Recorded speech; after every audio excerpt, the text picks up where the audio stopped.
Chapter 29. At school, I have 3 pop quizzes. Then a substitute teacher in science says we can't make compounds in class until Ms. Molnar gets back. Danny raises his hand and says Ms. Molnar said we could make gunpowder, a world-famous compound. This is so not true. Franny shoots him a look. The substitute smiles. No gunpowder on my shift. I just want to hear the noise, that's all. Then it rains, which means no baseball. The school bus drives past the hornet's nest. They did a good job of cleaning off the cheater's word, but some words just stay in places long after you can't see or hear them anymore. When I get home, Donald Mole is sitting on my porch. Can I talk to you, he asks. I'm tired, but I sit down. Will you help me get better, Jeremiah? I'll really work hard. I know I'm not great at baseball, but I love it. I want to be better. I wish we could play catch right now, but it's raining too hard. He looks at his glove. I know what you're thinking. I can't run, hit, or throw. I wasn't thinking that. I was thinking, what are you best at? He studies his glove. I'm best at figuring things out. I stand up. That's a great thing, Donald. People like you can make things happen. Yeah? He stands too. I'm processing this. Okay, Donald. Remember the last practice? You weren't catching the ball well. What was happening? He's processing. After I missed a couple, I got embarrassed and I stopped trying, he said. I know exactly what that's like. You do? And do you know what you can do? You approach this in a new way. Let's figure it out. The ball, I hold up my baseball, is coming towards you, Donald. Is it in the air or on the ground, he asks. The air, I tell him. He looks up a little. Okay. Show me how you catch it. He holds up his glove and pinches it together. Donald, you have to have your glove open to catch the ball. If you get a piece of it, you close your glove tight around it like a clam. Practice that, opening and closing. And then the ball is coming towards you, nice and easy. Your glove is open. Donald is looking up. His arm is up. And you say to yourself, I've got this, I've got this. I've got this, he whispers. I've got this. Practice that, I tell him. I will, he says. Can I see your glove? He hands it to me. It's new and stiff. I tell him about breaking in the leather and making the glove part of his hand. Mess it up, I tell him. He starts doing that. The rain is down to a sprinkle. Come on. I get my glove. I throw underhand to him. He catches a few, and when he does, his face glows. He throws it back to me. I reach to catch it, throw it back. That's it, Donald, that's it. He catches 3 in a row and starts laughing.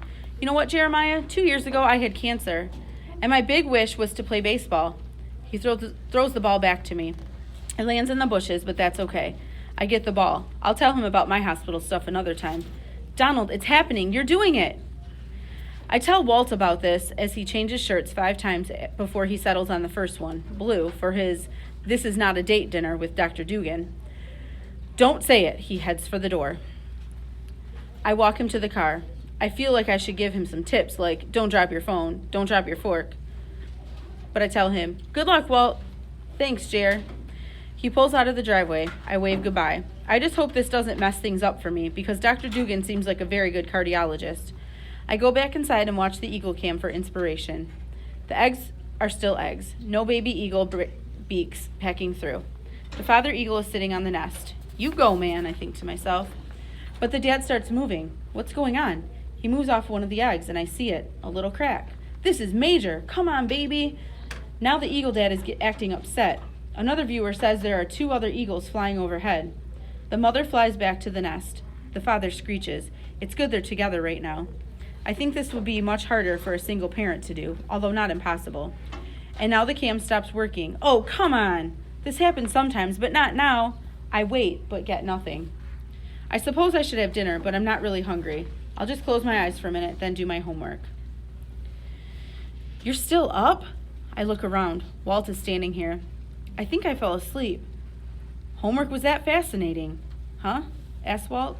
I shake my head clear. How'd it go, Walt? He scratches his beard. The restaurant was good. Good, I tell him. I had sauteed grouper with pistachios. Sarah had salmon with pineapple chutney. Good, I tell him. I'm going to bed. He touches my shoulder. You should too. I fold my arms across my chest. Did the dinner turn into a date? Walt freezes. Doesn't turn around. As a matter of fact, Jer, yes it did. He heads to his room. Lights out in 5, he tells me. I see the clock. 12:17. That's 12 as in midnight. I've got questions. Is my life going to change, Walt? And how much longer do we have here? What are they telling you at work? Does this at least mean you need to get your contract renewed? Because I'd start working on that now if I were you. I think all these thoughts to myself. I also think we need to stay in Hillcrest as long as we can, right? I need to find out what happened with Franny's dad. The team has to win at least once before I go. And if I wasn't so tired, I'd think of more stuff that will keep us here. Sorry, Yef. Really, really sorry.